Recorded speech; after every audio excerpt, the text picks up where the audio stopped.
खेलों में प्रदर्शन किसी देश के सामर्थ्य और युवा शक्ति का प्रतिबिंब है।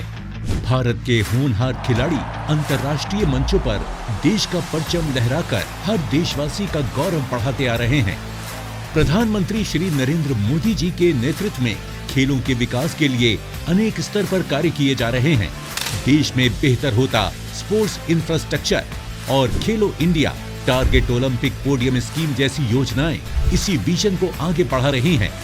भारत अपने स्पोर्ट्स इकोसिस्टम को आधुनिक बनाने में, उसके कायाकल्प में जुटा है। हमारा प्रयास है भारत के खिलाड़ी को दुनिया की बेस्ट ट्रेनिंग फैसिलिटीज मिले।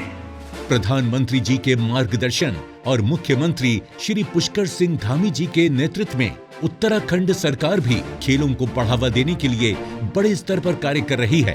उत्तराखंड जो देश विदेश के पर्यटकों की पसंद है, जहां अध्यात्म भी है और एडवेंचर भी, अपने वर्ल्ड क्लास इंफ्रास्ट्रक्चर, कनेक्टिविटी और इन्वेस्टर फ्रेंडली नीतियों के साथ उत्तराखंड विकसित भारत के संकल्प को साकार करने में अहम भूमिका निभा रहा है।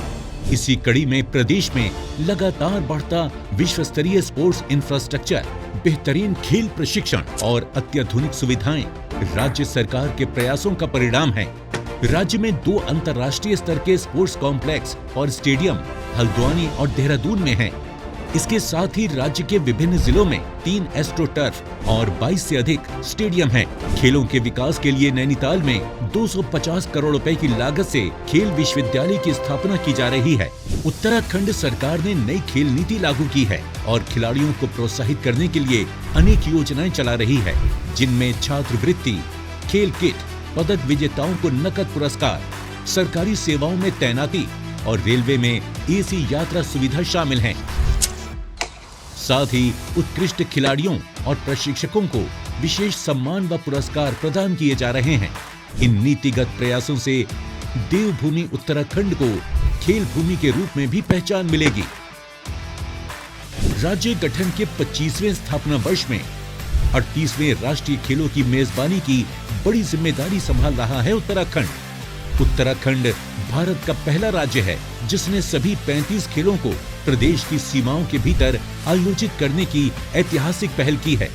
नेशनल खेलों में परंपरागत रूप से वेलोड्रोम कार्यक्रम दिल्ली में होता आया है, लेकिन इस बार ये इवेंट रुद्रपुर के मनोज सरकार स्पोर्ट्स स्टेडियम में आयोजित किया जाएगा, जिसके लिए लगभग 24 करोड़ रुपए की लागत से वेलोड्रोम का निर्माण किया गया है। इन खेलों का आयोजन 8 जिलों में होगा, जहां लगभग 10,000 खिलाड़ी अपनी प्रतिभाओं का प्रदर्शन करेंगे।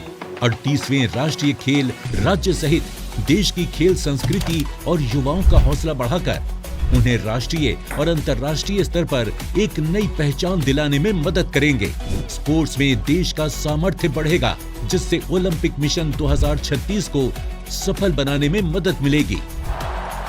आइए हम भी खिलाड़ियों के उत्साह को और बढ़ाएं और खेलों के इस महापर्व को सफल बनाएं।